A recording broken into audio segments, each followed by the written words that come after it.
قد علم والآل والصحب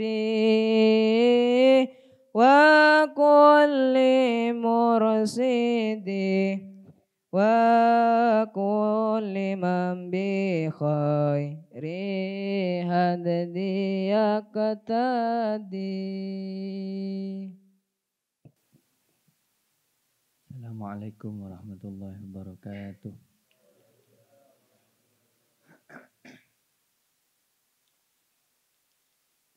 Al-Fatihah ila hadratin Nabi Mustafa Sayyidina Muhammad sallallahu alaihi wasallam wa ila ruhi abai wa ikhanihim salin wa ahli baiti wa ashabihi wa tabi'in ya jamil malaikatil muqrabin wal awliya wa syuhada wa salihin min masyayikhina wa masyayikhihim khususan ila arwah masyayikhina bima'had nur jadid khususan ila ruhi al-imam Abdul Wahab Asy'arani Ibrahim al-Madbuli jami' sadatina sufiyatina makanu min masyariq wa ila ruhi kulli waliyin wa waliyatin wa ila ruhi jami'i ibadikas salihin ya Allah khususan bi ahlil mintaqah wa fi sa'iri biladil islam wal muslimin anallaha yataghashshahu bir rahmati wal maghfirah wa anallahu yu'idu alaina wa ala ahlina wa auladina wa min barakatihim wa asrarihim wa anwarihim wa ulumul nafatih fid din wa dunya wal akhirah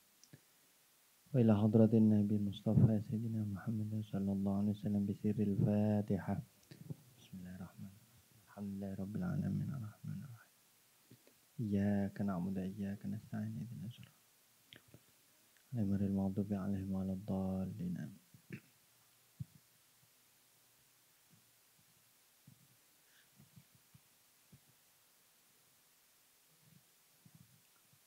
Bismillahirrahmanirrahim. Awwalul wasiyati.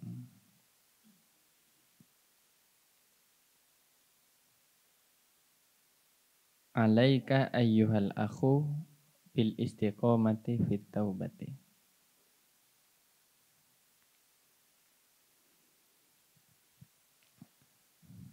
Bismillahirrahmanirrahim. Awwalul wasiyati, adapun wasiat yang pertama,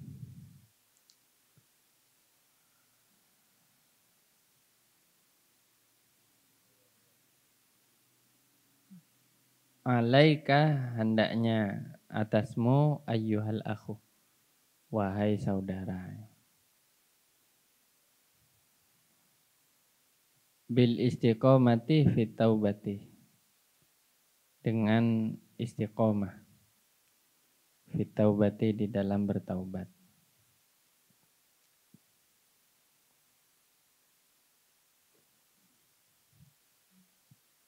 At-taubatu adapun taubat fil lughati di dalam bahasa ar-ruju' adalah kembali. Ar-ruju' adalah kembali. Yuqalu dikatakan tabah ay roja'ah. Tabah ay roja'ah. Bertaubat ay roja'ah artinya telah kembali.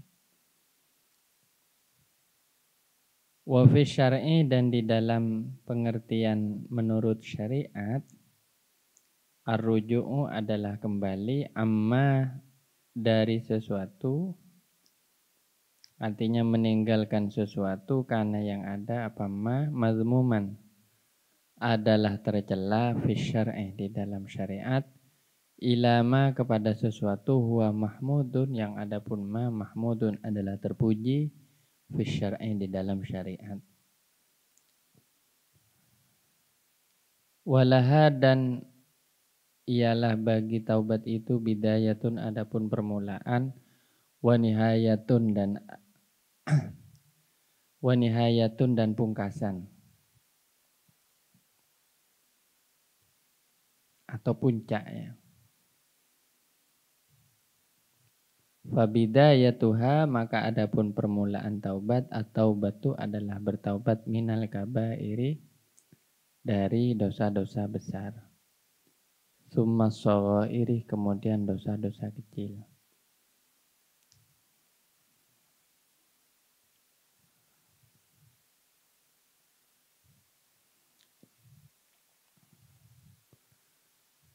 Bismillahirrahmanirrahim. Alhamdulillahirabbil alamin. Wassalatu wassalamu ala asyrofil anbiya wal mursalin sayyidina Muhammadin wa ala alihi washabihi ajmain. Amma ba'd. Alhamdulillah pada malam hari ini kita bisa kembali mengadakan kajian fikih dan tasawuf ya. Atas kitab Al-Minhahus Tsaniyah, karangan dari Imam, kita ingat nama pengarangnya Imam Abdul Wahhab Asy-Sya'rani, seorang ulama berkebangsaan Mesir yang merupakan juga seorang guru sufi, seorang guru tasawuf pada zamannya sampai sekarang. Dari sejumlah wasiat gurunya atau pendahulunya yang bernama Ibrahim Al-Madbuli, ini sangat berguna untuk kita sebagai seorang yang belajar memperbaiki diri ya. Bagaimana kita memperbaiki diri itu, wasiat-wasiat di dalam kitab ini atau pesan-pesan yang ada dalam kitab ini ada sekitar berjumlah 18. Ini sangat penting untuk kita jadikan pegangan ya, di dalam hidup kita. Yang pertama adalah, wasiat yang pertama ini adalah, hendaknya engkau wahai saudaraku, katanya Imam Ibrahim Al-Madbuli itu, istiqomah dalam bertaubat. Menjaga konsistensi di dalam bertaubat. Jadi ini pesan yang pertama adalah istiqomahlah dalam bertaubat. Nah, maka sekarang kita akan mempelajari ya. Tentunya tidak usah terburu-buru. Namanya orang belajar tuh, kalau saya lebih senang dengan metode pelan-pelan tapi pasti, atau pelan tapi mendalam. Sedikit-sedikit tapi bermanfaat ya. Jadi ini pengertian yang saya pahami dari keterangan pengarang ini, musannif ini. Jadi pertama, yaitu wasiat pertama, hendaklah orang istiqomah. Kita itu istiqomah dalam bertaubat. Tentu pengertian bahasa bisa kita lewati. Pengertian bahasa artinya ini pengertian menurut ilmu nahwu dan shorof. Taubat itu di dalam kamus artinya kembali. Berarti kalau orang melakukan taubat itu berarti sedang kembali.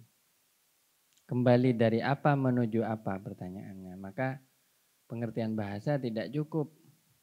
Karena kalau dibilang bertaubat, saya pulang dari warung ke kamar itu bertaubat juga.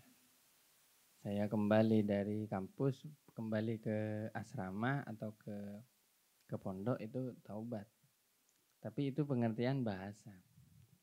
Nah, di dalam pengertian bahasa belum tercakup pengertian yang dimaksud oleh pengarang. Maka ada pengertian yang kedua yang disebut pengertian syariat.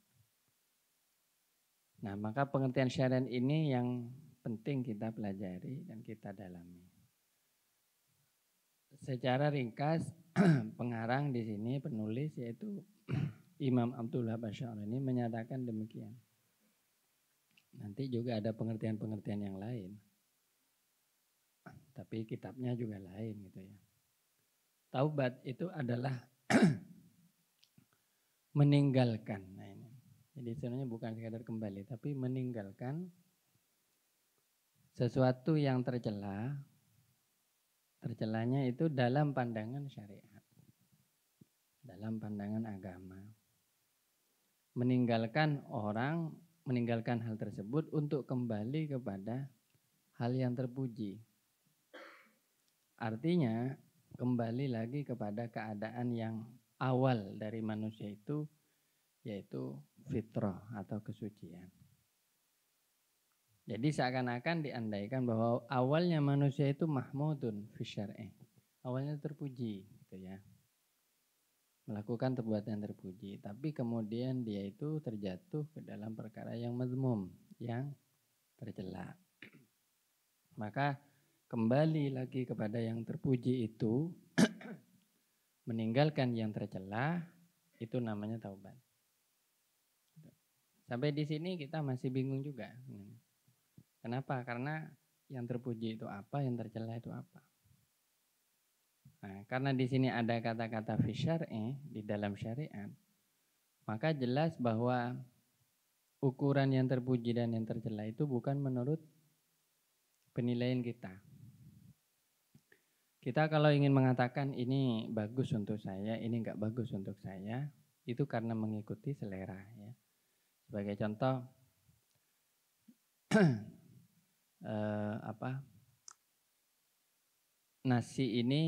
nasi goreng ini bagi saya tercela. Kenapa? Karena membuat saya batuk misalnya. Gitu. Maka saya menilai nasi ini tidak baik untuk saya. Adapun nasi putih lebih baik bagi saya. Nah, di dalam contoh seperti ini tidak ada aspek taubat. Kenapa? Karena penilaiannya saya. Karena yang menilai saya. Gitu. Atau misalnya manusia yang lain, orang yang lain misalnya. Menurut teman kita memakai baju putih itu terpuji, tapi menurut teman yang satunya memakai baju hitam itu yang terpuji. Adapun memakai baju sebaliknya misalnya warna hitam atau warna kuning itu tercela. Maka saya tidak mau pakai baju yang kuning, saya mau pakai yang putih. Kenapa? Karena teman saya mengatakan demikian. Itu juga bukan taubat. Ketika parameternya itu manusia, diri kita, atau kebiasaan di sekitar kita, itu tidak termasuk dalam pengertian taubat. Jadi kalau ada dua hal di dalam hidup kita itu pasti ada yang menurut orang itu bagus, menurut orang itu mahmud, terpuji, membuat orang itu diapresiasi dan mendapatkan simpati dari orang lain, bisa juga mendapatkan kritikan, celaan, atau cacian bahkan kecaman dari orang lain, itu mazmum. Satu yang terbaik. Tapi kalau ukurannya kebiasaan, selera, atau penilaian opini orang lain, termasuk opini diri kita, maka itu belum yang dimaksud oleh syariat. Lalu untuk bisa dibilang bertaubat itu apa? Kita harus memakai timbangan ya, seakan-akan standar ya, syariat. Nah, dalam hal ini syariat itu sebagian besar sudah diwahyukan oleh Allah Subhanahu wa taala. Bisa dibilang hal-hal yang pokok itu sudah diwahyukan. Apa yang terlarang dan apa yang wajib, apa yang boleh, apa yang tercela, apa yang terpuji, itu sudah ada. Sebagai contoh, Nabi SAW diutus untuk menyempurnakan akhlak yang baik. Berarti ada akhlak yang terpuji. Lawannya apa? Secara logika kita akan mengatakan ada akhlak yang tercela. Itu sudah konsekuensi. Di mana ada yang terpuji, maka ada yang tercela. Nah, cuman karena yang dipakai ini adalah pertimbangan syariat, berarti kita harus memakai kacamata yang dipakai oleh syariat, yaitu penilaian Allah Subhanahu wa taala dan Rasulullah SAW. Nah, apa yang baik menurut Allah itu berarti mahmudun fi syar'i. Apa yang tercela menurut Allah itu berarti mazmumun fi syar'i. Demikian. Apa yang terpuji menurut Nabi SAW, maka itu mahmudun fi syar'i. Dan apa yang tercela di dalam pandangan Nabi SAW, itu mazmumun fi syar'i. Nah, oleh karena itu kalau pakai parameter seperti ini, kita jadi paham. Insya Allah kalau kita tabel, apa yang mahmudun fi syar'i itu banyak. Minal aqwal wal af'al dan yang lain. Wal ahwal. Perkataan, ucapan, perbuatan, keadaan. Apa yang tercela secara syariat juga banyak. Perkataan, perbuatan, dan keadaan. Baik contoh. Bersujud kepada Allah SWT itu terpuji menurut syara. Kenapa? karena menunjukkan ibadah ya. Rasa ketundukan kita kepada Allah, menunjukkan ketundukan kita kepada Allah. Tapi kalau bersujud kepada binatang atau kepada pohon atau kepada matahari, langsung otomatis masuk kepada kategori yang kedua, madhmumun fi sya'ni. Kenapa? Karena berarti menyembah selain Allah. Jadi kita kalau rinci, maka pakai parameter ini akan kelihatan di dalam 3 aspek, yaitu perkataan, perbuatan, dan keadaan. Sebagai contoh, di dalam Al-Quran dikatakan, wala taqul lahuma uffin. Janganlah kamu sekali-kali mengatakan cis, syah, gitu. Syah, itu kalau orang Madura syah, gitu ya. Katanya orang Arab itu. Kepada lahuma, kepada dua orang tua. Dan orang tua ngomong, nah kamu syah, bu, apa itu? Itu perkataan kan, cuman satu kata, cis ya kalau di tulisan itu cis atau syah, atau kalau katanya orang Madura itu syah gitu ya. Ya itu cuman 2 huruf kan, syah gitu. Tapi itu simbol, perkataan itu tanda bahwa orang itu sedang menyepelekan kedua orang tua kan begitu. Sehingga kalau orang mengatakan itu otomatis dia sedang menentang atau minimal menghina orang tuanya. Jadi perkataan itu ternyata menunjukkan kepada satu keadaan atau perbuatan yang lain, yaitu durhaka kepada orang tuanya. Nah itu madhmumun. Kenapa? Tercela menurut syariat. Nah, maka meninggalkan yang tercela itu, kemudian misalnya mengatakan sebaliknya, misalnya mengatakan ya apa lawannya berkata cis itu, misalnya berkata lembut ya kepada orang tua, misalnya engki misalnya, atau iya pak, nje kalau katanya orang Jawa dan seterusnya. Itu maka termasuk dalam kategori taubat. Jadi taubat itu ternyata sangat luas ya. Kita mengira orang bertaubat itu kalau membaca istighfar saja, enggak. Taubat itu tidak identik dengan istighfar ya. Taubat itu lebih loh di istighfar. Istighfar itu ungkapan taubat. Ketika kita beristighfar itu sedang membahasakan taubat kita.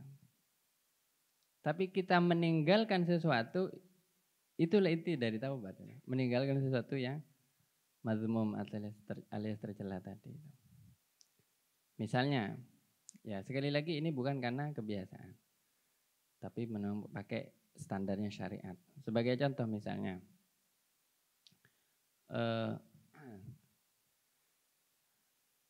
kata orang Madura itu jangan sering duduk di pintu katanya.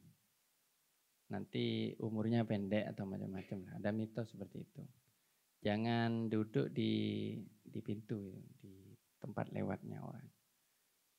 Nah, kalau kita tidak melakukannya karena takut akan adat itu, saya orang Madura, tidak boleh nih, ini pamali atau katanya orang Jawa pamali apa itu, tidak boleh, larangan gitu ya. Maka kita tidak mendapat pahala. Tidak mendapat pahala gitu. Kalau karena meninggalkannya kalau karena adat itu. Tapi kalau kita ingat, saya ingat ada hadis Nabi itu di kitab tuh, la taq'udu fit thoriq. Jangan duduk di jalan. Wah ini dalilnya nanti saya nggak boleh duduk di jalan. Kemudian kita tidak duduk di jalan karena apa? Karena saya ingat larangan Nabi itu mazmum, secara akhlak tercela. Orang duduk di jalan tuh tercela itu. Kenapa? Jangan duduk di jalan sebenarnya. Ya. Maka kita mendapat pahala dan perbuatan kita itu bernilai taubat. Jadi adanya peralihan dari 2 perbuatan yang awalnya dilakukan lalu ditinggalkan, melakukan yang sebaliknya yaitu yang terpuji atau yang lebih baik, itu namanya taubat.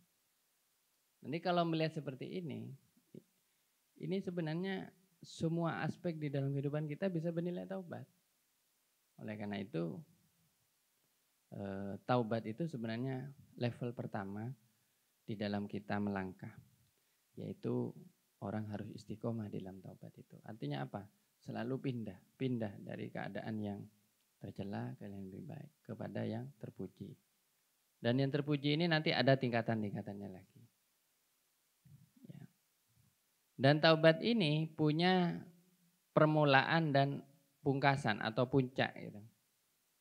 Nah, sekarang kita belajar dulu ya dari permulaan. Ya, enggak apa-apa ya, sedikit-sedikit ya. Di sini sisanya biar saya tidak ngomong terus. Saya walaupun dikasih botol Nurja sampai 3 botol, tetap nggak bisa ngomong terus itu. Bukan masalah kurang airnya atau apa. Karena memang sebaiknya kita itu hemat bicara gitu ya. Ya. Tapi nanti kita akan tutup dengan dialog atau ada tanya jawab biar ada hal-hal yang mungkin Anda pernah alami atau Anda pernah pahami dalam suatu kesempatan itu bisa dibedah ya di sini, bisa lebih mendalam lagi. Saya kira itu nikmatnya belajar kan begitu. Jadi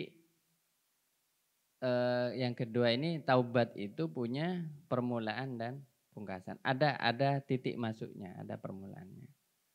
Nah, permulaannya ini adalah taubat dari dosa-dosa besar.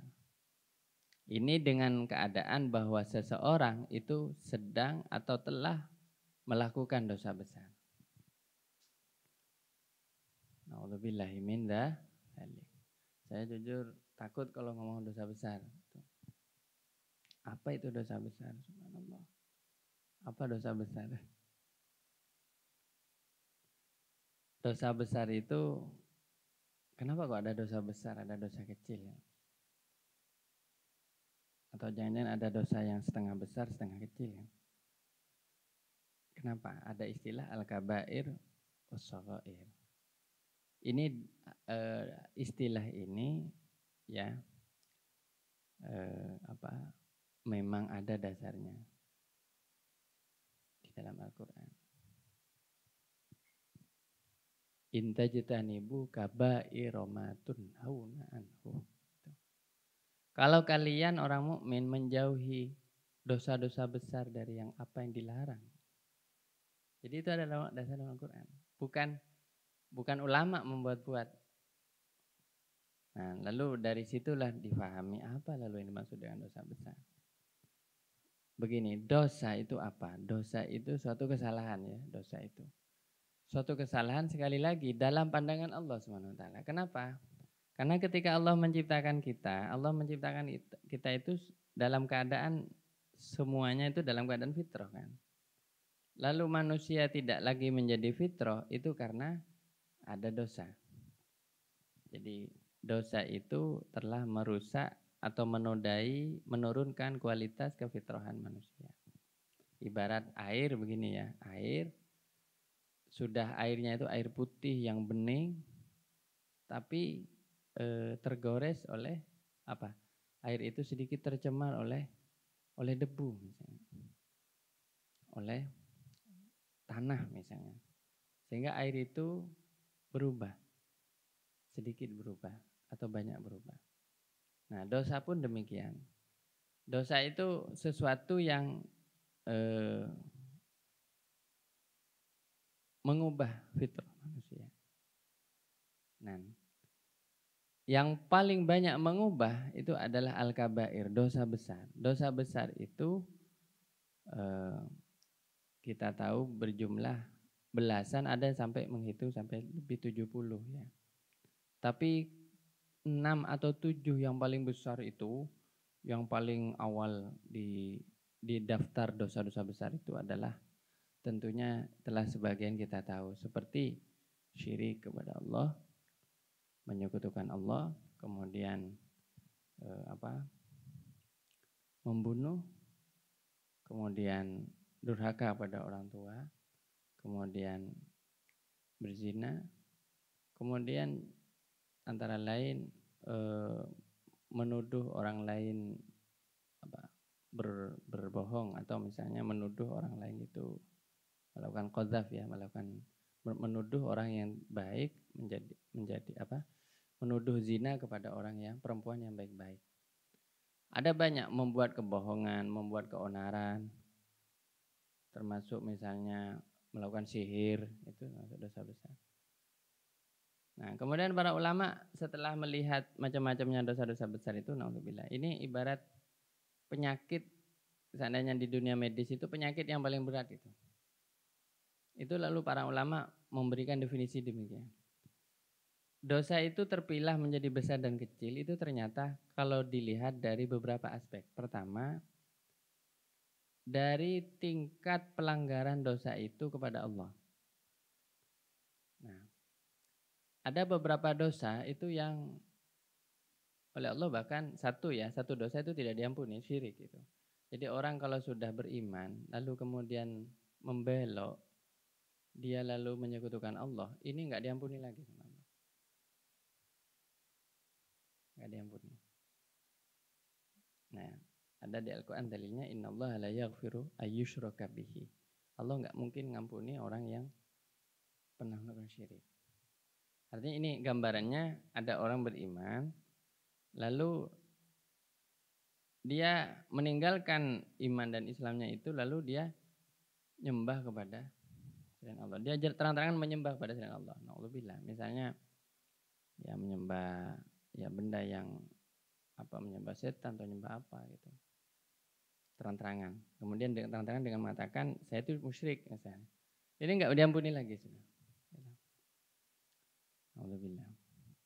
Nah, tapi dosa-dosa yang lain itu, dosa-dosa besar yang lain itu ternyata banyak pelanggaran kepada manusia. Membunuh, durhaka dan seterusnya. Durhaka kepada orang tua. Berzina itu merusak harga diri orang ya, martabat orang. Seterusnya, mencuri, merampok, kemudian melakukan sihir misalnya. Termasuk membunuh anak kecil itu ya, kebiasaan orang jahiliyah itu, atau aborsi kalau katanya orang sekarang. Itu kenapa? Dampaknya kepada manusia. Jadi katanya para ulama, berarti termasuk dosa besar itu sesuatu yang pelanggarannya itu terasa sangat besar sehingga merusak kepada tatanan kehidupan. Kalau itu dibiarkan maka manusia ini akan punah. Itu berarti dosa besar. Sebagai contoh pembunuhan itu. Kalau pembunuh itu tidak dicegah, ya para pembunuh itu akan menghancurkan kehidupan ini. Dia akan membunuh siapapun itu. Nah, ada yang memberikan pengertian demikian bahwa dosa besar itu adalah dosa yang konsekuensinya itu adalah dihukum di dunia ini. Tentunya di akhirat juga dihukum. Tapi di dunia ini ada hukumannya. Sebagai contoh, ada hadnya, ada kisosnya. Sebagai contoh misalnya pembunuh. Orang yang membunuh, al-qatil wal maqtul finnar katanya Nabi. Orang yang membunuh dan yang dibunuh sama-sama masuk neraka. Lalu sahabat tanya, "Loh Nabi, kalau ya Rasulullah, kalau orang yang dibunuh, orang yang membunuh masuk neraka ya wajar. Karena dia yang membunuh. Tapi kok yang dibunuh ikut masuk neraka, kenapa?" Apa sabda Nabi? Ya karena yang dibunuh ini aslinya mau niat membunuh juga, cuman dia kalah seleb, kalah jurus. Gitu.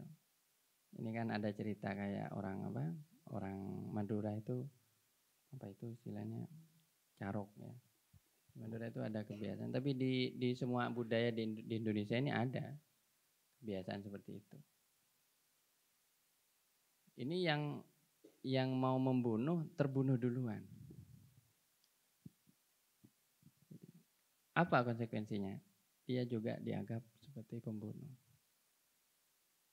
Nah, ini dosa besar.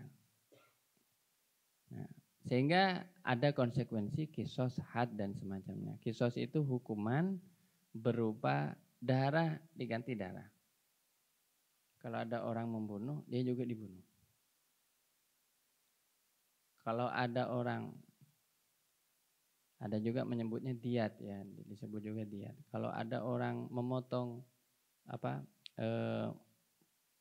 menusuk mata orang atau merusak mata orang, dia juga matanya nanti dirusak. Itu dalam fikih ada. Jadi kalau misalnya ada orang membuat cedera mata orang lain dan tidak bisa dipakai lagi, sudah mata ini sudah lepas misalnya atau gimana, dia dihukum juga dengan hal yang sama. Dia matanya harus diambil. Kalau giginya juga, pokoknya ada kesamaan ya di dalam hukumnya. Ini dosa besar. Jadi dosa besar itu. Nah, tapi ya begini, kalau orang sudah melakukan kisos, artinya sudah dikenai kisos seperti itu, maka dosa besarnya sudah gugur. Jadi kalau ada orang ya misalnya membunuh, lalu di dunia ini dia diadili dan dia juga dibunuh, maka di akhirat dia sudah diampuni. Jadi makanya ya beruntung ya kalau dihukumnya di dunia. Nah kalau dihukumnya sampai di akhiratnya ini yang berat. Alhamdulillah. Jadi ini. Ada juga yang memberi pengertian bahwa dosa besar itu adalah dosa yang sangat mencolok keburukannya di hadapan manusia. Sebagai contoh, ya pembunuhan itu ya paling banyak ya. Itu kan skandal, memalukan dan membuat tercoreng ya semuanya. Gitu.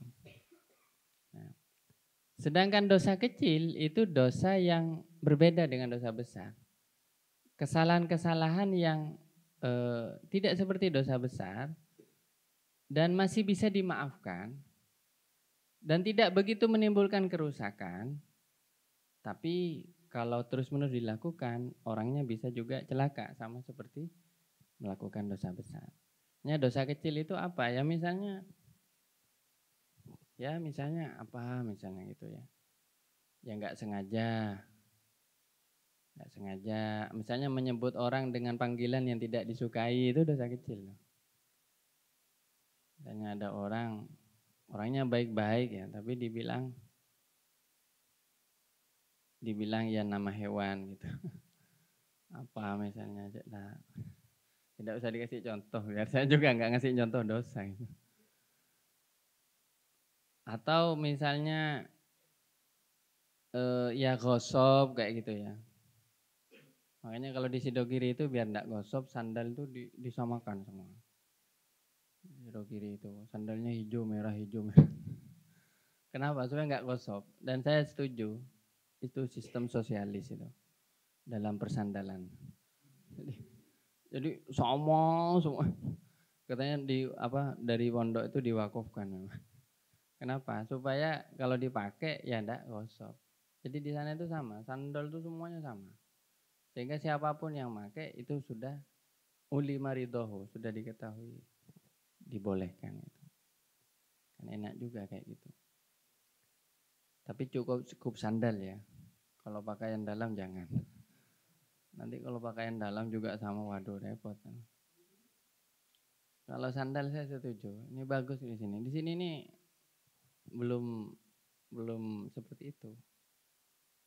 Makanya saya aja pernah kok digosok. Itu padahal sandal kesayangan gitu. Ya Allah. Tapi tidak apa-apa. Saya doakan yang gosok itu tapi tadi gosok lagi dia. Enggak, saya doakan maksud saya yang gosok itu enggak gosok lagi gitu. Karena ya kalau sama kiainya itu kan sudah terakhir sekali, berarti memang enggak dapat sandal lagi. Jadi terpaksa sandal kiainya yang digosok. Tapi memang ajib ya Santi Nurjatid itu. Sandalnya pengasuh aja loh digosok ya Allah. Ini kalau ini sudah dosa besar. Karena tapi ya itu banyak dosa kecil ya di sekitar kita itu. Tidak kelihatan dampaknya ya, tapi ya tidak menyenangkan gitu. Itulah dosa kecil. Nah, tentu berbeda kan skalanya atau dampaknya itu berbeda. Jadi jangan menggeneralisir semua dosa besar. Tapi juga jangan menganggap semua dosa kecil. Nah, cuman seorang yang berhati-hati, para ulama khususnya orang yang menempuh di jalan penyucian diri ya, alias jalan tasawuf, itu akan mengatakan semua dosa itu sama. Kenapa? Karena namanya masih dosa. Mau besar mau kecil itu dosa. Sehingga saya tidak akan mau membedakan mana yang besar dan mana yang kecil. Ini baru sudut pandang orang yang sedang mendalami sedang menata dirinya melalui tasawuf itu. Tapi kalau ada orang menilai, wah ini dosa besar, ini dosa kecil, itu berarti masih belum memakai cara pandang tasawuf. Itu pakai cara pandang fikih. Disinilah perbedaannya. Nah, tapi intinya taubat yang pertama itu taubat dari dosa besar. Baik, mungkin tidak semua dan mudah-mudahan tidak ada satupun dari kita yang melakukan dosa-dosa besar. Amin ya. Ya, walaupun kita jangan merasa aman karena bisa jadi suatu saat takut kita diuji dengan dosa-dosa besar itu. Tetapi kalau kita merasa bertaubat dari dosa besar, setidaknya perbuatan dan perkataan dari dosa besar itu mungkin kita tidak ada yang melakukan, mungkin ya, mudah-mudahan. Dan kalau ada segera kita harus bertaubat. Jangan lagi melakukan itu. Tapi keadaan ada yang bisa membuat kita dosa besar. Nah, tadi kan ada 3 ya, akwal, af'al, sama ahwal. Perkataan, perbuatan, sama keadaan. Nah, keadaan yang dimaksud ini seperti apa? Sombong. Nah ini. Riya, ujub, itu dosa besar semua itu. Nah, dan ini sering kadang diam-diam kita lakukan itu. Makanya sebenarnya kita belum 100% bebas dari dosa besar itu. Karena keadaan kita masih mungkin untuk dikenai dosa-dosa besar dalam bentuk keadaan-keadaan, tapi bukan perbuatan secara dohir. Sebagai contoh, sombong, riya misalnya, atau pamer, ya, pamer amal soleh, atau ujub, atau dengki misalnya. Dengki itu juga dosa besar. Maka bagaimana kita bisa meninggalkan itu? Kita harus berusaha untuk bertaubat, berkomitmen untuk meninggalkannya secepat mungkin, selekas mungkin, dan dosa itu benar-benar kita benci. Saya nggak mau melakukan itu gitu. Nah ini nanti ada caranya ini. Kemudian bertaubat dari dosa kecil. Ini 2 pintu yang pertama, 2 tahapan yang pertama. Tobat dari dosa besar, kemudian tobat dari dosa kecil. Dari dosa kecil itu ya. Dosa kecil kalau yang berupa perbuatan tadi banyak ya. Saya contohkan ghosab macam-macam. Jadi ghosab sama mencuri itu beda ya. Kalau mencuri itu dosa besar itu. Tapi kalau ghosab itu enggak mencuri. Karena bedanya ghosab dan mencuri apa? Kalau mencuri itu kan barangnya diambil. Kalau ghosab barangnya cuman diambil manfaatnya. Tapi barang itu bisa jadi dikembalikan lagi kepada pemiliknya. Itu. Ya. Itu bedanya katanya para ulama. Kan gitu. Tapi dosa kecil itu apa? Banyak juga dalam bentuk keadaan-keadaan. Misalnya suudzon gitu ya. Terlintas suudzon itu dosa kecil. Tapi kalau sampai suudzon sekali itu bisa dosa besar. Jadi sampai menuduh ya, berburuk sangka sekali ini. Jangan-jangan ini yang itu. Padahal nggak ada bukti itu. Kita berburuk sangka pada orang yang baik-baik gitu. Tapi kalau kita terlintas berburuk sangka lalu terlontas, jangan-jangan itu ya. Itu dosa kecil. Tapi tergantung tingkat dampaknya dari dosa itu. Ya banyak keadaan-keadaan dosa kecil itu. Misalnya mampu sholat di awal waktu tapi menundanya sampai akhir waktu. Tapi itu kalau sampai beberapa kali bisa jadi dosa besar itu. Dan seterusnya banyak sekali ya. Nah, summal makruhati, kemudian bertaubat dari perkara-perkara yang makruh. Yang makruh itu hal-hal yang kurang menjadi favorit ya, yang tidak diprioritaskan dalam syariat. Artinya hal yang sebaiknya ditinggalkan meski tidak berdosa melakukannya. Nah, sekarang begini, saya mau tanya, ngerokok itu, merokok, tahu kan merokok? Saya mau tanya, itu hukumnya itu apa? Haram, makruh, mubah, sunnah apa wajib? Hah? Kalau sampai jawab haram, besok jangan ngerokok lagi. Karena berarti itu dosa. Entah dosa besar atau dosa kecil itu. Tapi mungkin kalau dosa besar enggak ya. Tapi dosa kecil setidaknya. Wah enggak enak kalau hukum haram. Jangan, saya memilih yang makruh aja. Untungnya itu ulama ada beberapa pilihan hukum mengenai masalah rokok. Kenapa? Karena ulama berdebat soal itu. Masih ada ikhtilaf kan gitu. Ya, jadi ada yang mengharamkan, ada yang memakruhkan, ada yang membolehkan. Boleh aja gitu. Boleh. Tapi dengan syarat tidak mengganggu orang lain. Ya kalau rokok terus orang yang enggak, nah itu berdosa itu. Nah, ada yang bahkan wajib rokok itu. Kenapa kok wajib? Saya kalau nggak rokok nggak khusyuk. Saya kalau nggak rokok nggak bisa ngaji. Jadi tapi bukan wajib pada dirinya, wajib karena sebab itu. Yang mana? Pendapat yang unggul, bukan karena saya nggak ngerokok ya. Nanti subjektif ini. Pendapat yang unggul itu rokok itu lebih banyak yang memakruh.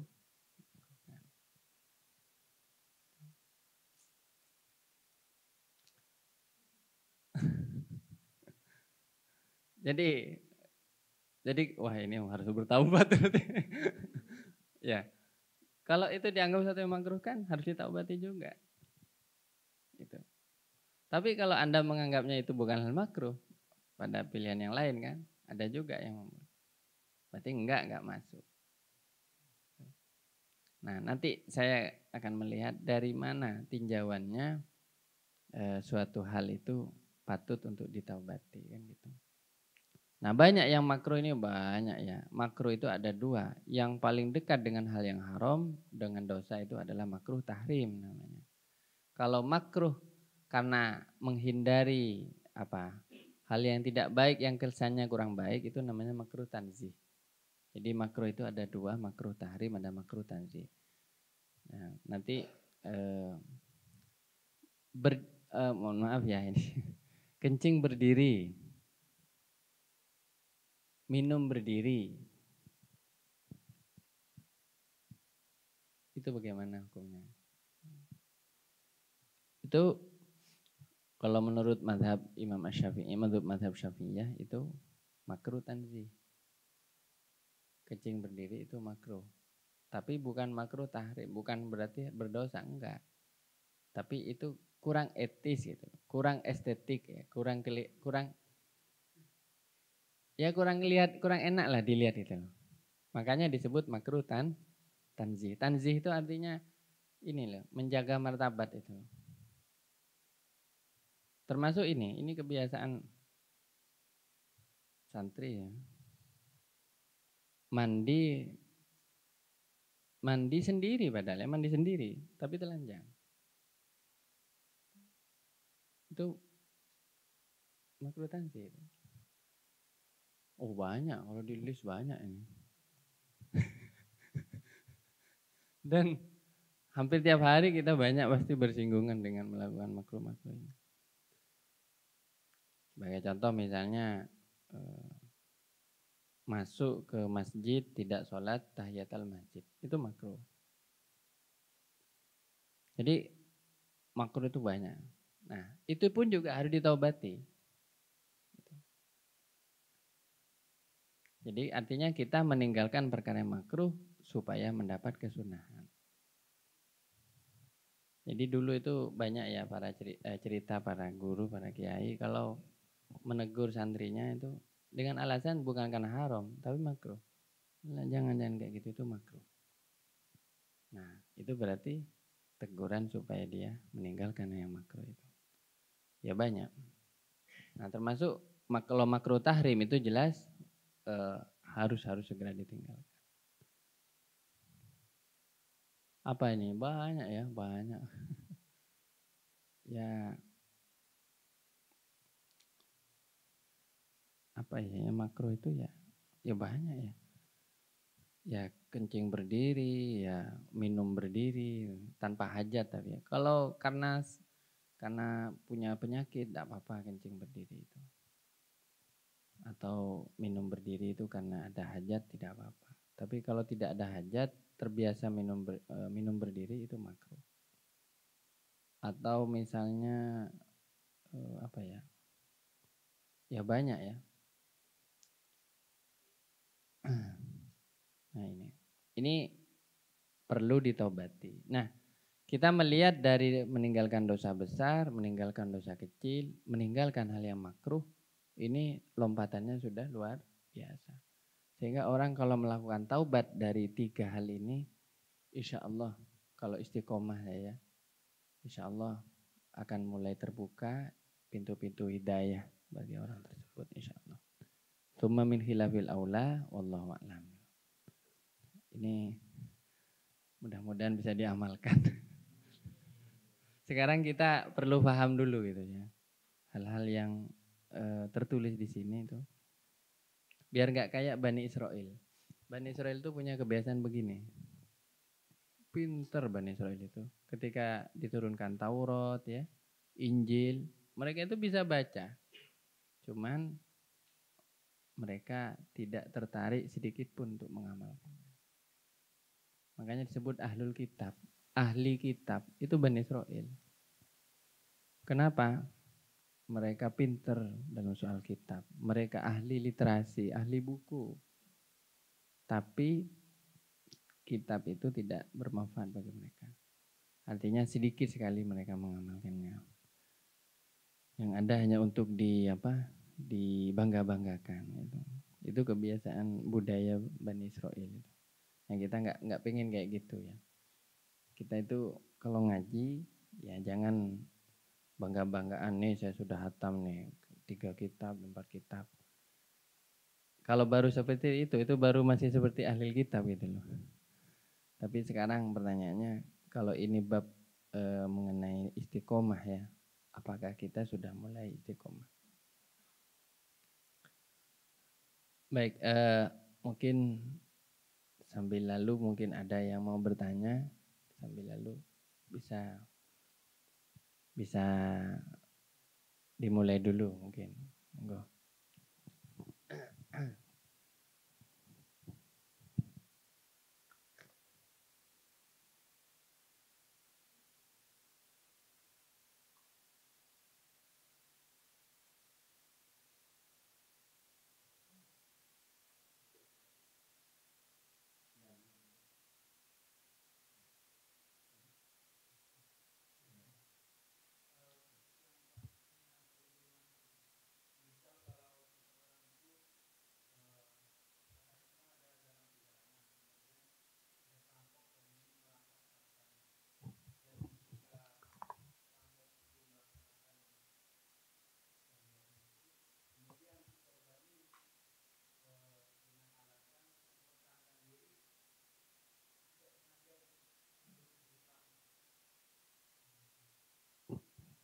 Karena alasan mempertahankan diri. Karena dia pinter jurus gitu ya. Terkem merampok. Mati langsung. Itu kayak kisahnya Nabi Musa ya. Nabi Musa itu satu saat menghadapi orang yang tengkar. Tidak niat membunuh. Nabi Musa di masa mudanya itu jago duel. Ahli kanuraga. Ini pokoknya. Kungfu. Tapi bukan kungfu zamannya Nabi Musa. Jadi Nabi Musa waktu belum diangkat jadi nabi, belum dapat wahyu Mas. Itu sering seperti itu. Bukan sering, 2 kali ya. Hampir duel-duel gini. Nah, kebetulan di Al-Quran diceritakan. Ini ada kaumnya itu punya Fir'aun, itu musuhnya ini. Nabi Musa ingin membantu ini. Kenapa? Karena ini dizalimi. Dipukul lah. Oh, pukul Nabi Musa luar biasa. Mati langsung. Itu. Nah, kalau karena alasan membantu orang yang dizalimi, termasuk kalau diri kita yang dizalimi, itu kita tidak membunuh. Ya, tidak dicap sebagai pembunuh. Sampai ada hadisnya, mangkutila duna malihi fahuwa syahid. Bahkan syahid. Seandainya ada orang, jika ada orang, itu hadisnya, mangkutila duna malihi fahuwa syahid. Barang siapa orang dibunuh karena membela hartanya, maka dia syahid. Ya, jadi dibunuh karena membela syahidnya. Begitu juga kalau tanpa sengaja dia membunuh, karena dia tidak berniat untuk membunuh, tapi niat membela diri, insya Allah juga tidak dicatat sebagai ya, karena dia melawan orang yang melakukan kezaliman. Ya, sama kayak gini. Tentara-tentara kita dulu waktu Hizbullah para pejuang itu kan melawan Belanda. Mereka mau menjajah kita. Mereka perang. Mereka membunuh musuh. Kan mereka tidak dicap membunuh, malah berjuang. Gitu. Jadi sesuatu itu kalau konteksnya adalah membela diri, membela harta, membela harga diri, termasuk membela istri misalnya. Istrinya naudzubillah mau diganggu, tidak terima. Ya, yang penting kita tidak melakukannya karena dendam ya, tapi karena membela diri, maka insya Allah tidak masuk kepada tadi itu al-qatil wal maktul finnar, yang membunuh dan yang dibunuh sama-sama masuk neraka alias melakukan dosa besar. Karena itu konteksnya berbeda. Tapi sampean jangan seperti itulah kalau bisa. Ya, kalau bisa berdiplomasi dulu ya. Diplomasi dulu. Jadi kalau ada orang mau melakukan kejahatan kepada kita, itu bisa dialihkan perhatiannya itu. Ya. Jadi gini Pak, daripada sampean rampok saya ini nggak punya uang. Mending kita begini-begini. Gitu. Nah, insya Allah dia akan berpikir, iya ya masuk akal juga. Itu kecerdasan saja artinya, main-main kecerdasan saja. Gitu. Jadi belajar bernegosiasi, jangan langsung main otot gitu. Ya kecuali memang sudah terpaksa sekali. Gitu. Wah sudah terpaksa. Jadi insya Allah tidak termasuk ya. Jadi itu bahkan ada hadisnya. Barang siapa terbunuh karena membela hartanya itu syahid. Kita terbunuh, kita dapat syahid. Kita membunuh asal bukan karena niat membunuh ya. Karena nggak sengaja. Misalnya. Dan kita membela diri, murni membela diri. Seandainya kita disidang dalam pengadilan, kita tidak, insya Allah tidak akan dicap sebagai seorang pembunuh. Tapi kalau pembunuh itu memang niat membunuh ya, na'udzubillah. Jadi dia itu datang tuh memang entah dendam atau karena alasan pribadi yang lain.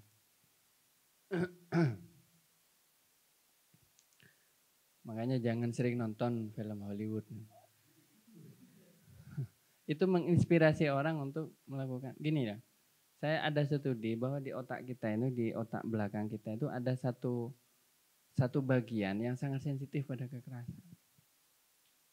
Sekarang ini ilmu kajian otak itu kan canggih sekarang. Sekarang itu hampir tiap hari ada temuan-temuan baru, bahkan ada jurnalnya ya. Tentang brain studies itu, tentang studi tentang otak. Makanya saya bilang tadi pagi saya ngisi pengajian di Mahan Adi, saya bilang manusia itu pakai kecerdasannya itu paling cuma 5% maksimal. Coba kalau dibuka oleh Allah sampai 30% aja. Kita itu sudah nggak perlu ngaji kayak gini. Ini langsung paham. Jadi otak kita itu memang luar biasa sebenarnya. Oleh Allah diciptakan lebih canggih dari apapun itu. Dari robot macam-macam.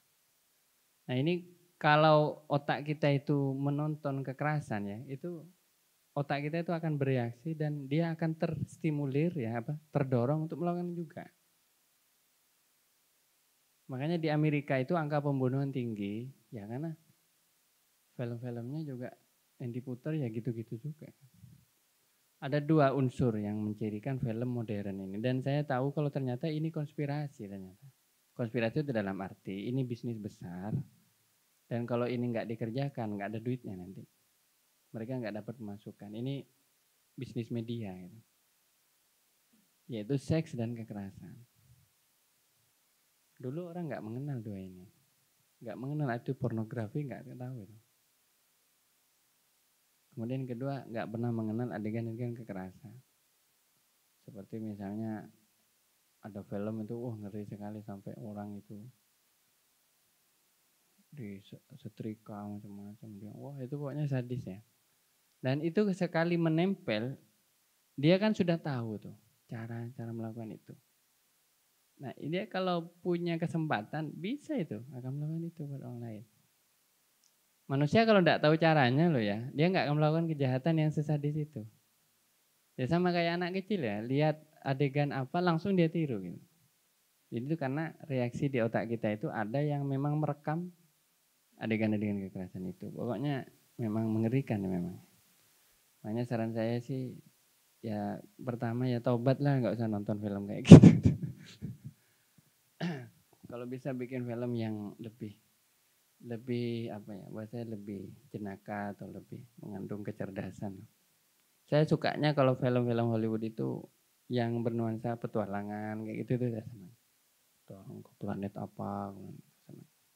Tapi kalau sudah ada unsur seks dan kekerasan tuh, nah ini harus di skip itu. Kenapa? Pengaruhnya sangat buruk, pengaruhnya pada jiwa kita dan tindakan kita nantinya. Jadi itu ya. Jadi kita banyak yang perlu kita, termasuk dari kebiasaan-kebiasaan negatif ya. Ya, oh ya, satu lagi ini kabair ini judi. Nah, judi ini. Al-khamru wal maisir. Maisir namanya di Al-Qur'an itu. Khamr itu kan minuman keras. Maisir itu judi lah. Judi ini minal kabair yang paling banyak beredar zaman sekarang. Bahkan sekarang judinya online.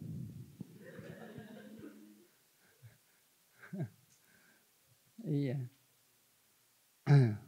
Poker online, judi online.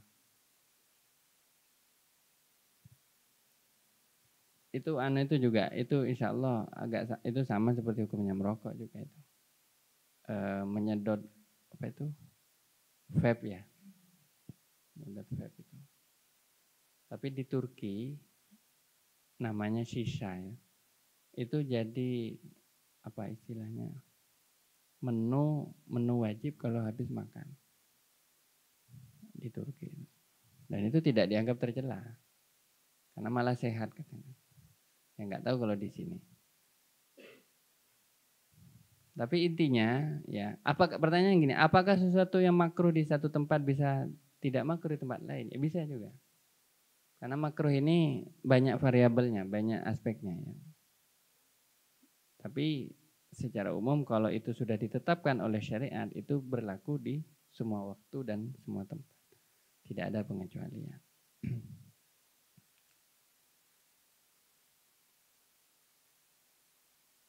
Ya, monggo lagi, mungkin ada lagi sambil ini sangat luas soalnya pembahasannya mengenai ya.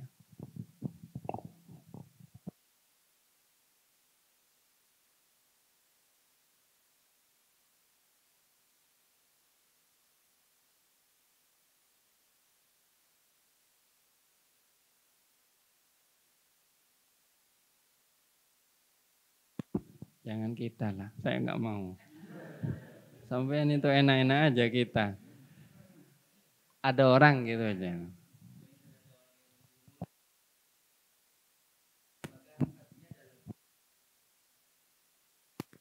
Ya kalau ngambil mata, diambil juga matanya.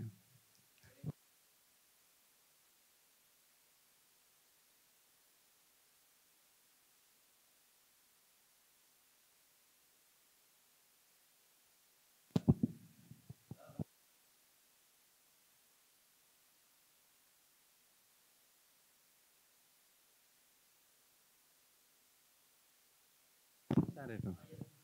Dosa besar cuman dosa hati itu.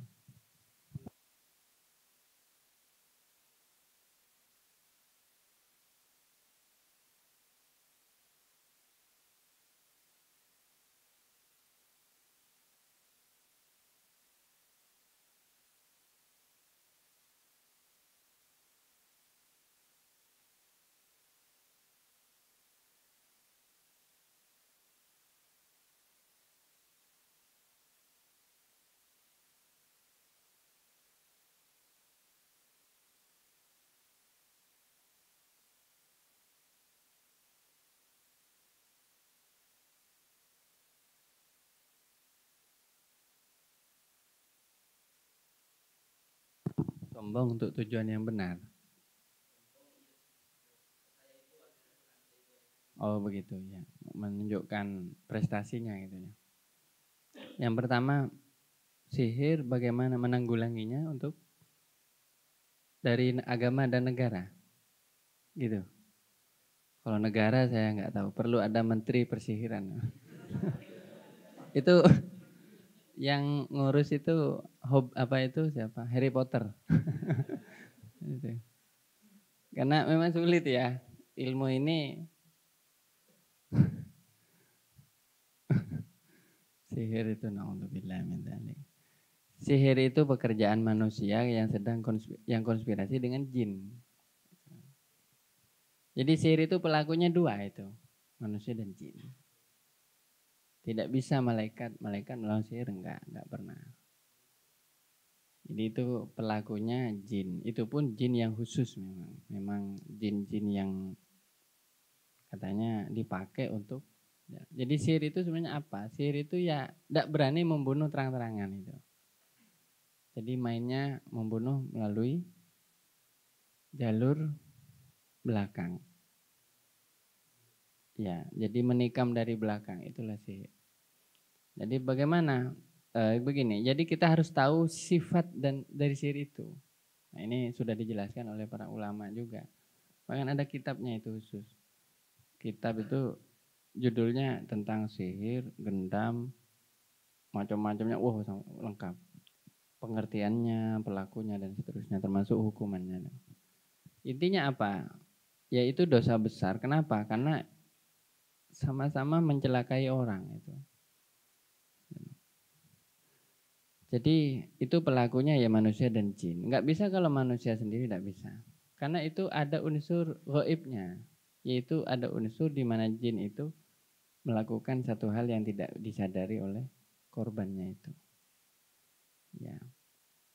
Jadi ada manusia misalnya pengen bilang kepada jin dia membaca mantra-mantra tertentu untuk memanggil jin itu dan melakukan ritual-ritual tertentu. Banyak ritualnya ini, di Jawa begini, kalau di Madura begini. Pokoknya saya tidak mau ngajari. Saya juga tidak tahu itu. Tapi saya hampir jadi korban, hampir. Hampir. Dan wah ngerti ya sihir itu. Ini urusan dengan bangsa halus itu. Tapi intinya apa? Dia lalu menitip kepada jin itu, ini jin tolong ini barang ini taruh di perutnya, taruh di macam-macam kan gitu. Macam jin itu lah, ya namanya jin kan cepat sekali dia, ya lebih cepat dari manusia jin. Terjadilah itu. Maka jelas yaitu minal kabair. Kenapa? Karena menginginkan orang lain itu binasa atau terbunuh. Ada sihir yang tingkat bawah itu mungkin tidak seperti itu, sekadar ngetes gitu. Ini kalau misalnya sekadar ngelihat, sekadar bikin orang demam begitu. Ya. Tapi sekali lagi semua itu tidak mungkin tanpa izin Allah ya.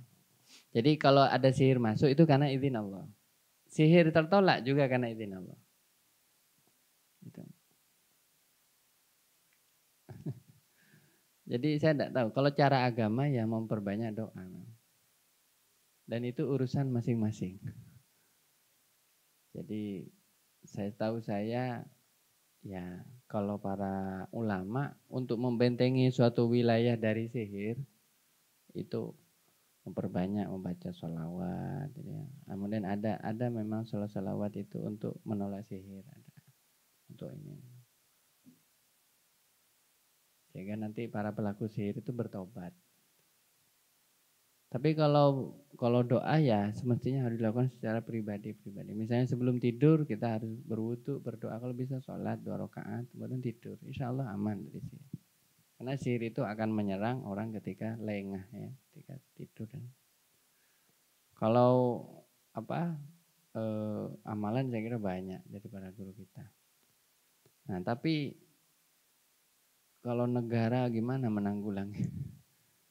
Ya, yang jelas negara juga kadang pakai jasa itu juga. Ya banyak itu. Kalau pilkada apa itu kan ada. Pilihan kepala desa aja itu. Ada yang pakai jasa-jasa itu. Iya pokoknya sihir santet ya pada bawa itu. Itu cuman beda istilah. Tapi yang jelas itu pelakunya dosa besar. Kalau ketahuan dan itu terbukti melakukan itu itu harus ditakzir. Ya, takzirnya gimana? Kalau penyihir itu harus dipukul berapa puluh kali. Nah, kalau dia pernah terbukti membunuh, ya dibunuh. Jadi macam-macam takzirnya itu. Tapi setahu saya itu kalau nggak salah dipukul. Tapi ya sakti juga kan kadang. Nah, tapi itu sulit membuktikannya, jadi jangan gampang menuduh karena itu ilmu yang juga sulit dibuktikan itu.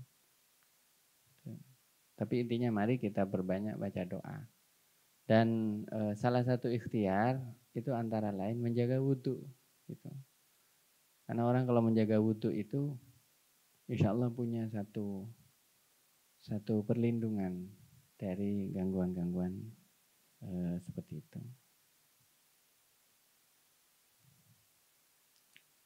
Terakhir yang kedua itu apa? Membanggakan prestasinya ya. Itu juga tidak benar karena begini. Agama tapi dipakai untuk menaikkan ini pamor gitu. Ya. Saya kira bukan seorang ulama yang bijak atau bahkan tentu bukan seorang sufi mana. Kalau ada orang mengatakan saya ini hafizul Quran loh ya gitu. Saya ini ahli baca kitab saya ini gitu. Justru orang seperti ini berarti hatinya masih terserang penyakit sombong atau setidaknya ujub, kagum pada diri sendiri. Jadi sombong dan ujub itu bisa tidak kelihatan, maksudnya hanya ada di dalam hatinya, tapi tidak terucapkan, bisa terucapkan. Dan yang paling buruk adalah ketika terucapkan itu. Karena ketika terucapkan itu menunjukkan karakter asli dari orang itu. Berarti orang itu memang alhamdulillah ujub dan sombong itu.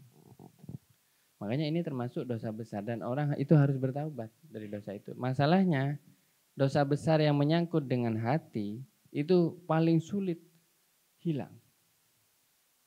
Bahkan ada orang yang sudah bertahun-tahun mencari obatnya tidak kunjung sembuh. Makanya kalau dosa besar di tingkat fisik ya mungkin cepat hilang. Ya misalnya tadi itu orang melakukan dosa-dosa besar tadi cepat selesai lah melakukan itu. Misalnya kayak mohon maaf ya minum minuman keras. Begitu dia sudah taubat selesai dia nggak kembali lagi minum minuman. Itu masih lebih ringan itu terapinya. Tapi kalau dosa besar dalam bentuk seperti sombong dan wah ini berat sekali. Ya. Oleh karena itu ya kita harus waspada juga karena setiap dari kita bisa menyimpan potensi untuk melakukan dosa besar seperti ini. Ya kalau buat saya sih itu tetap tidak baik dan itu sangatlah tercela ya. Meskipun dengan membawa agama atau supaya mempengaruhi orang untuk ini. Nah boleh orang menyebut kebaikan dirinya itu dalam konteks satu cuman ya. Tahadzuts bin nikmah. mensyukuri nikmat Allah. Alhamdulillah kemarin saya itu dapat beasiswa gitu, itu boleh. Tapi kalau mengatakan saya loh dapat beasiswa, nah itu sudah beda, bukan tahajud bin nikmat. Mungkin terakhir dari sini.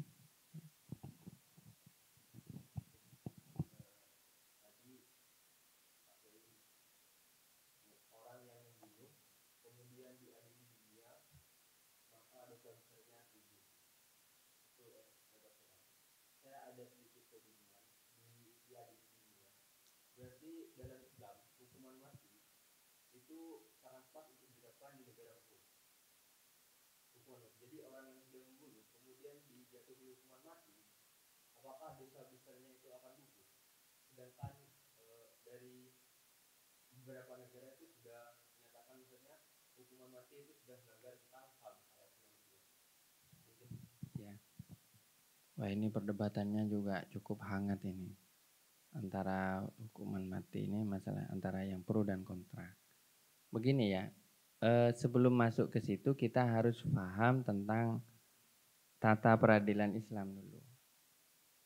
Bahwa membunuh itu dengan beberapa syarat, yaitu membunuhnya itu memang di tempat yang memang terbiasa terjadi pembunuhan, misalnya memukul di kepala, memukul di itu ada titik-titiknya itu kalau di fikih. Di Fathul Mu'in itu bahkan ditentukan. Kalau membunuhnya misalnya dia nembak kaki terus mati, itu tidak sampai di kisos. Jadi ada kriteria juga, bukan asal membunuh. Membunuh tapi memang dengan alat-alat yang memang membunuh seperti pisau atau pistol atau api misalnya atau apa. Dan itu juga di tempat-tempat yang memang langsung merenggut nyawanya. Nah, kalau misalnya ada orang menyiksa sebelum membunuh, menyiksa dulu. Ya, itu beda lagi hukumannya. Makanya begini, yang dimaksud itu kisos, kemudian orang nyawa dibalas nyawa itu dalam konteks ketika orang itu jelas-jelas membunuh dan terjadi pembunuhan itu dan sesuai dengan kriteria dari hukum Islam. Maka pada saat itu orang itu ya itu berhak untuk wajib untuk dibunuh juga. Gitu. Ya. Tapi ini tidak menjadi opsi yang mutlak loh ya. Ada jalan keluar lagi. Nah, ini enaknya kalau pakai hukum Islam kan. Kalau misalnya keluarga yang terbunuh ini, keluarga korban ini mengatakan enggak usah dibunuh itu. Jadi ada proses nego ini. Enggak usah dibunuh. Cuman saya mau minta tebusan. Saya minta tebusan 1 miliar. Kakak saya dibunuh sama si dia, saya enggak mau nuntut dia dibunuh juga. Mending kasih uangnya ke saya. 1 miliar. Maka ini bebas. Sampai seperti itu. Jadi sebenarnya pembunuhan itu bukan tujuan dalam Islam, itu bukan untuk menghilangkan nyawa, itu sebagai hukuman balasan. Gitu. Tapi ketika keluarga korban itu memaafkan, itu ada opsi lain. Itu dia bisa keluarga yang membunuh atau pembunuh itu membayar diat. Diat itu artinya sejumlah biaya, sejumlah uang, ya tentu tidak mungkin cuma 1 juta, 2 juta. Bisa ratusan juta. Itu kemudian ini bisa terbebas dari hukuman mati itu. Nah, dan juga yang kedua, teknik hukuman matinya juga tidak sama seperti di barat. Yang dikecam oleh para aktivis HAM itu setahu saya hukuman mati yang ala barat itu bagaimana? Ya seperti yang dihukum pidana di Indonesia itu. Teroris ya. Kan dihukum pakai itu kan. Dipakai tembak begini. Nah, itu secara psikologis lebih lebih mencekam, dan itu sangat dihindari oleh Islam.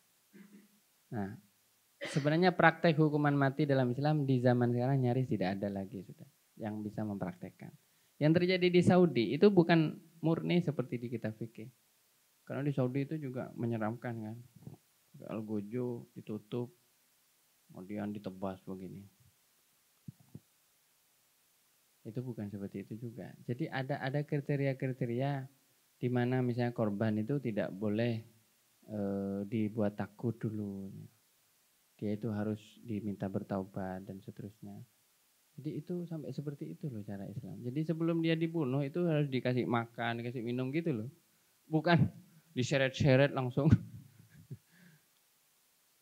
Sampai seperti itu. Jadi dia itu mati memang dalam keadaan bertaubat. Itu yang diharapkan. Cuman kenapa tetap pembunuhan itu tidak bisa gugur meski dia telah bertaubat? Karena itu adalah bentuk taubat yang sebenarnya. Karena dia sudah membunuh nyawa orang, maka dia juga harus dihabisi nyawanya. Jadi ini rinciannya sebenarnya harus belajar ya, di fikih jinayat itu ya. Seperti itu memang. Tapi kalau prakteknya, mohon maaf saya akan mengatakan tidak ada lagi sudah yang bisa mempraktekkan. Karena sekarang rata-rata negara berpenduduk muslim di Timur Tengah, di Afrika, di Indonesia, itu rata-rata menerapkan sistem penjara. Dan penjara itu bukan cara Islam sebenarnya. Yang pertama kali mengadopsi penjara itu Sayyidina Umar. Di zaman setelah Sayyidina Umar kalau tidak salah, di zaman dinasti Abbasiyah. Itu zaman-zaman raja-raja dinasti itu. Jadi sebenarnya sistem penjara itu bukan cara yang tepat ya untuk menjadikan. Makanya banyak para pembunuh berkeliaran di penjara jadi pembunuh lagi. Kenapa? Karena dia belum mendapat hukuman yang sebenarnya, yang setimpal itu. Bahkan yang ngeri itu ya di Meksiko apa di mana itu? Di Amerika pokoknya. Antara Amerika Utara.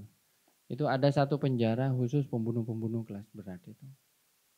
Ada pembunuh yang sudah puluhan orang mati di tangan dia. Itu sampai disebut penjara para jagal itu. Itu tetap hanya di penjara saja, hanya di penjara dia disiksa, misalnya enggak dikasih makan berapa hari, mungkin ditelanjangi dan seterusnya. Sadis sekali. Malah menimbulkan permasalahan baru. Jadi ternyata ketika kita pakai perspektif HAM itu malah yang muncul yaitu penjara para pembunuh kita kasihani gitu. Ya. Nah, kalau saya sih sebenarnya seandainya memungkinkan itu kita lebih baik pakai bereksperimen untuk memakai cara kisos atau had itu. Misalnya kayak koruptor, kalau sudah sampai sekian ratus juta dia harus dipotong tangan. Misalnya. Tapi praktiknya bagaimana? Bukan dipotong tangan di depan keramaian, enggak. Itu ada caranya. Dia harus masuk ke ruang tutup, dipotong, kemudian keluar sudah enggak punya tangan. Tapi itu efek jerahnya itu luar biasa itu. Insya Allah besok semua koruptor langsung menyerahkan uangnya semua. Ya itu cuman bayangan kita saja. Sebenarnya kenyataannya ya pasti lebih rumit dari itu. Dulu kan sudah pernah diwacanakan itu. Tapi nggak bisa dilaksanakan. Kenapa? Karena sistem pengadilan kita tidak pernah mengenal potong tangan. Sekali lagi gini ya, kalau kita pakai aturan-aturan modern, malah yang terjadi itu memang banyak pelanggaran HAM. Oh banyak bentuk-bentuk penyiksaan, hukuman-hukuman. Ya itu malah mendolimi kepada para pelaku kejahatan itu. Malah pelaku kejahatannya semakin jahat gitu.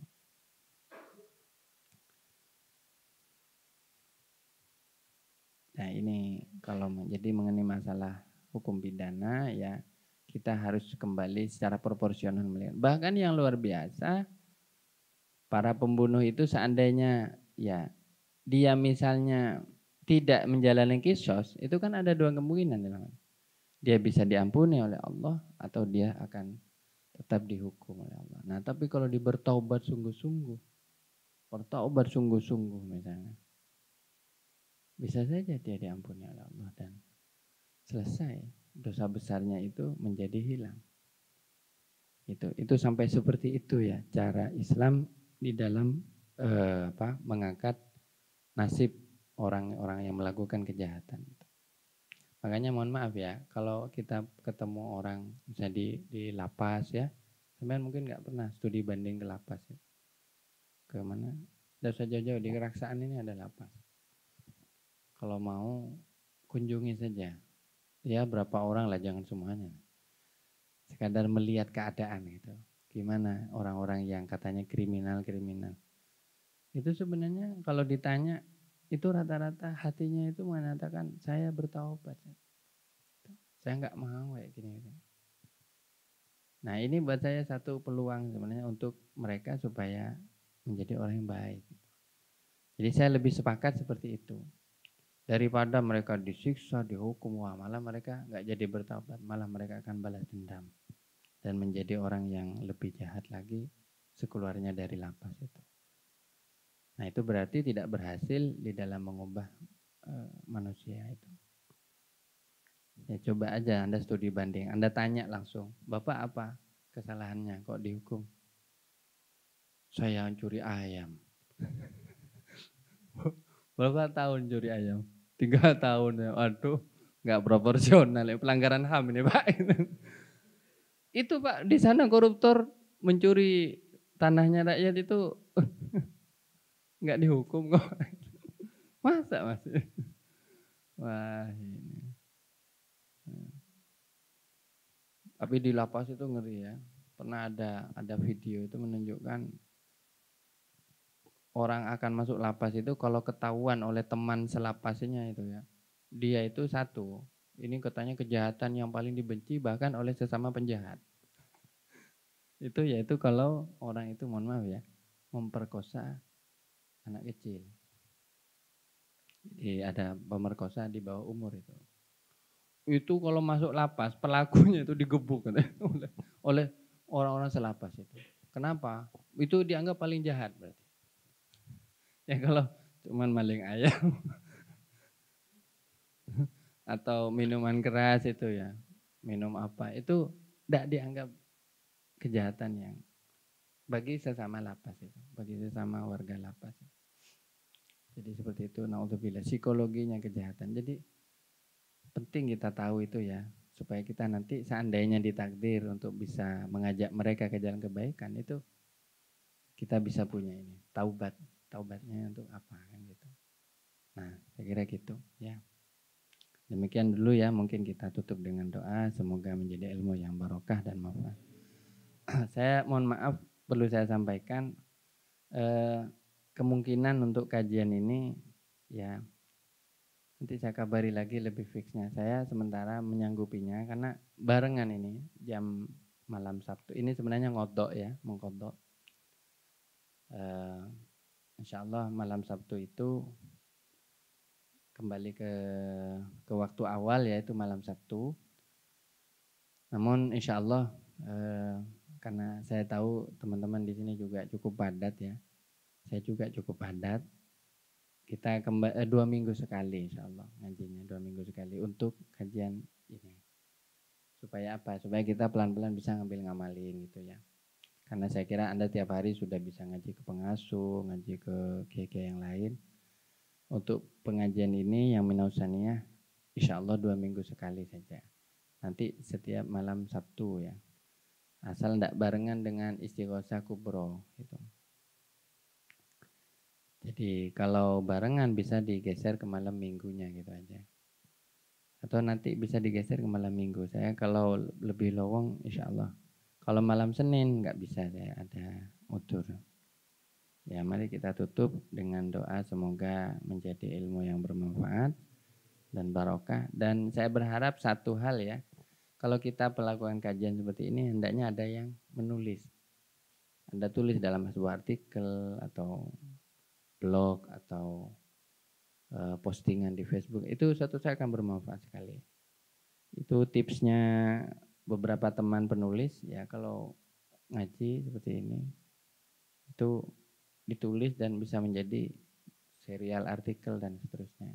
tanpa harus menyebut narasumber. Menurut Gus Wayat jangan begitu, nggak usah. Itu nanti jadi laporan berita. Yang penting Anda munculkan ide-ide Anda misalnya. Nah ini bisa menjadi satu kreativitas.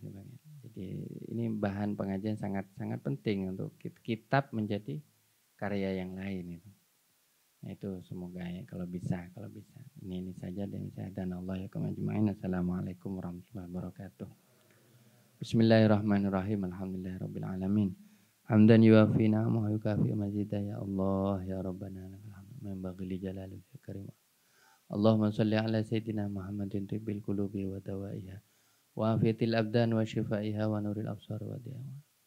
Allahumma shalli ala sayyidina Muhammadin salatan taj'aluna biha min ahlil ilmi zahiran wa batinan wa tajma'una bi ibadika sholihin fi dunyana wa ukhrana wa ala alihi wasallam.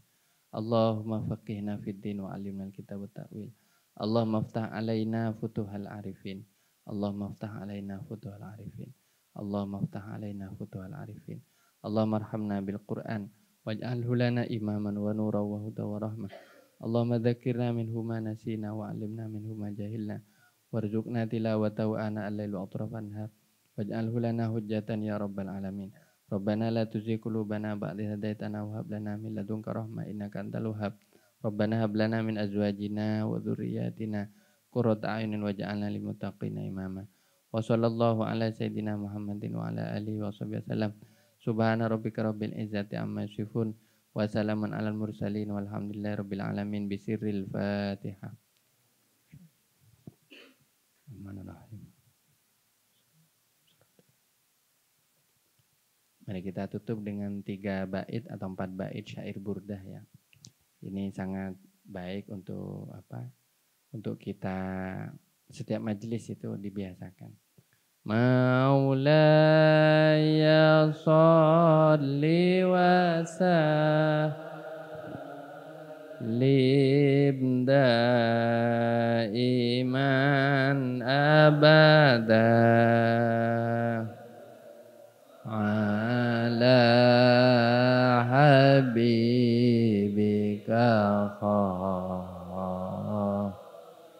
khairil khalqi kullihim huwal habibul ladzi turja syafa'atuhu likulli haulim mina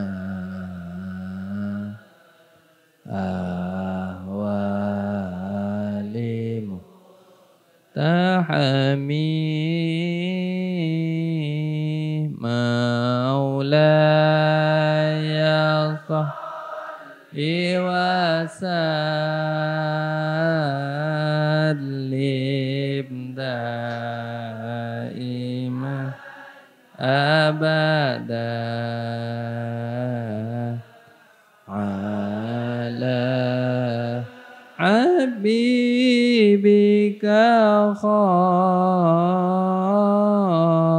khairil khalqi kullihim ya rabbi bil mustafa balligh maqasidana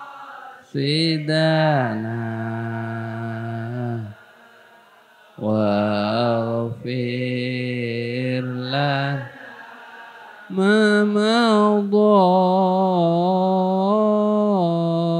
ya wasi'al karami ya arhamar rahimin ya arhamar rahimin ya arhamar